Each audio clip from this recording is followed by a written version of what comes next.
Welcome to the Explainer. Today, we're putting on our architect hats. We are going to build a fortress for the web using Java server pages and servlets, making sure it's not just working, but is secure from the very first stone.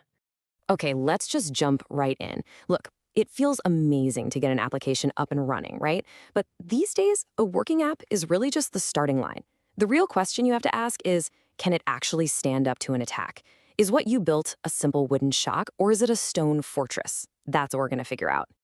Every great fortress, every castle, it all starts with a solid blueprint. And for our application, that blueprint is a pattern that's been proven time and time again to bring order to potential chaos. The Model View Controller Architecture, or what we all know as MVC. Now, MVC isn't just some technical term you throw around to sound smart. It's a genuine strategic choice. By splitting up the data, the user interface, and the control logic, you end up with an app that's way easier to manage and grow. But more importantly, it's a lot easier to defend because every single part has a clear, defined job. And here's how that flow actually works. So a user sends a request, the controller, in our case, the servlet, acts as the gatekeeper. It catches that request, tells the model, hey, we need to update or grab some data, and then it picks the right view, our JSP file, to show that information back to the user. It's just a clean, predictable, and logical sequence. What's so cool here is how this structure is basically a map of our fortress. You can think of the web app folder as the public courtyard, where visitors can walk around. But that webinf directory, oh, that's the secure keep. It's totally off limits to the outside world. And that's how you protect your most sensitive configurations and libraries from anyone trying to snoop around. All right, with the blueprint sorted, it's time to lay the foundation and build out the core. This is all about managing our most valuable resource, our data, and being really picky about who we let through the gates. Think of the DAO as your fortress's quartermaster. So instead of having every single part of your app running to the treasury, your database, whenever it needs something, they all have to go through one trusted official. The DAO handles all the data transactions, which keeps your main logic clean and makes that database layer so much easier to secure. And now, let's talk about the main gate. Authentication is your absolute first line of defense. It's that simple but totally critical process of making sure people are who they say they are. It's the guard at the gate, checking IDs before anyone gets to take another step. And here is that guard in action. This little piece of a servlet does exactly what it says. It's the bouncer.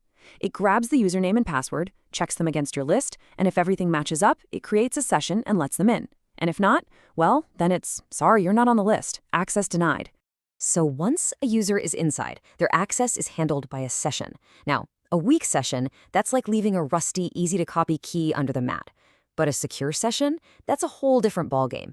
It's like a modern, encrypted key card. It can't be easily copied, it expires pretty quickly, and it uses special flags like HTTP only to stop a thief or a malicious script from just snatching it. Okay, our fortress is built, the guards are at the gate, but you know what? A passive defense is never enough. We have to actively fortify this thing against the common siege tactics that attackers are using right now. First up, the classic and absolutely devastating attack, SQL Injection. This is where an attacker slips malicious database commands into an input field, maybe a search bar or a login form. If you're not careful, your app could just run those commands and poof! There goes your entire database. The defense against this is surprisingly simple, but it is so effective. It's called parameterized queries or prepared statements. You're basically separating the command from the data. You tell the database, here's the command I want you to run. And then, separately, you say, and here is the user's data to plug into it. The database never gets confused and thinks the data is a new command. Next on our list is cross-site scripting, or XSS. This is where an attacker manages to inject some malicious JavaScript onto a page that other people are going to see. So when an innocent user visits that page, the script runs in their browser, and its goal is usually to steal their session cookie and hijack their account. Our defense here is a two-punch combo. First, we sanitize the input when it hits the server, which means we strip out anything that looks like dangerous code. Then, right before we display any of that data back on a page, we escape it. This turns tricky characters like angle brackets into harmless text, completely neutralizing the script. And our third big threat is cross-site request forgery. This one is really sneaky. It tricks a user who's already logged into your application into submitting a malicious request without even knowing it, like changing their password or transferring money, all because they clicked a link on some other compromised website. The defense for this is basically a secret handshake. Your application puts a unique, hidden token into every single form. When that form gets submitted, the server looks for that secret token. If it's not there, or if it's the wrong one, the server just slams the door shut. This is how you know the request really came from your app, not somewhere else. A secure fortress has to be an efficient one. I mean, a slow, clunky application is not just frustrating for your users, it can actually be a security risk itself. So let's go over the final steps to make sure our app is truly battle-ready. These techniques are all about making your fortress run like a well-oiled machine, even when it's under attack. Caching, that's like having a well-stocked pantry right there in the keep, so you don't have to run to the main storehouse for every little thing.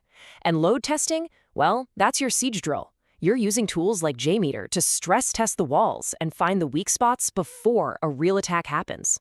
So, you might be asking, why does any of this matter today when we have modern frameworks like Spring MVC? Well, understanding JSP and servlets is absolutely crucial. It's like learning how to lay bricks and mix mortar before you try to build a skyscraper. These are the fundamental building blocks of all Java web development. Before you finally open the gates to the public, you have to do one last inspection. Run through this checklist. Did you validate every single input? Is all your traffic encrypted with HTTPS? Are your sessions locked down tight? This is your final walk along the parapets, checking for any last-minute cracks or weaknesses. And that wraps up our explainer on building a secure JSP and Servlet app. You know, the most important thing to take away from all of this is that security is never, ever finished. A fortress that isn't constantly maintained and updated will eventually crumble. The real challenge isn't just building it right the first time. It's committing to a continuous process of learning, adapting, and reinforcing your defenses against whatever new threats are just over the horizon.